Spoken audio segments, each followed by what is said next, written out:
দেশের ইতিহাসে প্রথমবারের মতো আমরা বিগত বাজেটের যে ছোট আকারের বাজেট আগামী অর্থবছরের জন্য প্রস্তাব করছি।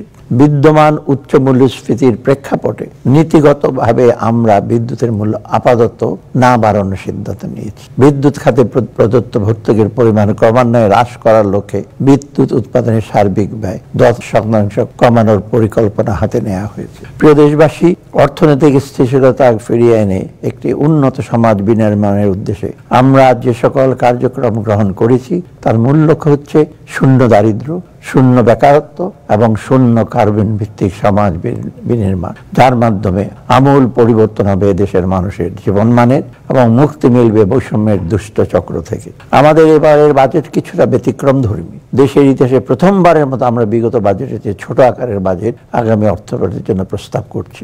প্রবৃদ্ধি কেন্দ্রিক ধারণা থেকে সরে এসে আমরা চেষ্টা করেছি সামগ্রিক উন্নয়নের ধারণার জোর দিতে। তাই প্রথাগত ভৌত অবকাঠামোর তৈরির খতিয়ান তুলে ধরার পরিবর্তে আমরা এবারের বাজেটে প্রাধান্য দিয়েছি মানুষকে মৌলিক অধিকারের নিশ্চয়তা, সুন্দরভাবে বেঁচে থাকার জন্য প্রয়োজনীয় ব্যবস্থা। এই ঈদে জামা জুতো অ্যাক্সেসরিজের ডিসকাউন্ট,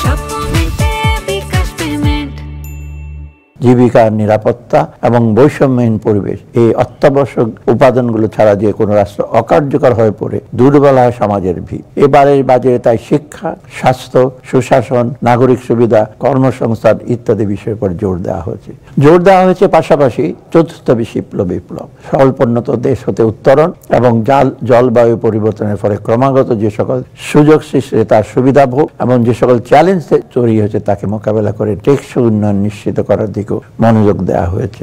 অন্তর্বর্তী সরকারের অন্যতম লক্ষ্য হল নির্বাচন ব্যবস্থার সংস্কার। একটি অবাধ ও নিরপেক্ষ নির্বাচনের মাধ্যমে জনগণের ভোটাধিকার প্রতিষ্ঠা করা এবং গণতান্ত্রিক সরকারের হাতে ক্ষমতা হস্তান্তর করা। গত 1.5 দশকে দেশের নির্বাচন ব্যবস্থা পুরোপুরি ভেঙে ফেলা হয়েছে। তাই আমরা নির্বাচনী ব্যবস্থা সংস্কারের উপর সর্বোচ্চ অগ্রাধিকার প্রদান করেছি এবং এ লক্ষ্যে বিভিন্ন আইন, নীতিমালা ও আদেশের সংশোধন ও সংস্কারের কার্যক্রম হাতে নিয়েছি।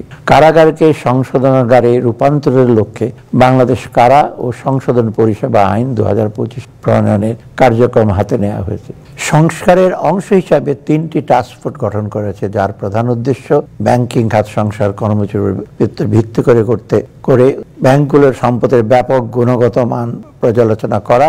দ্বিতীয়ত, নীতি ও প্রবিধানসমূহের কার্যকর প্রয়োগ নিশ্চিতকরণ এবং ব্যাংকিং ব্যবস্থা সুশাসন বজায় রাখতে বাংলাদেশ ব্যাংকের সক্ষমতা ও দক্ষতা বৃদ্ধি করা এবং তৃতীয়ত, দেশীয় ও আন্তর্জাতিক পর্যায়ে চুরি পাচার হওয়া সম্পদ উদ্ধারে কার্যকর উদ্যোগ গ্রহণ করা।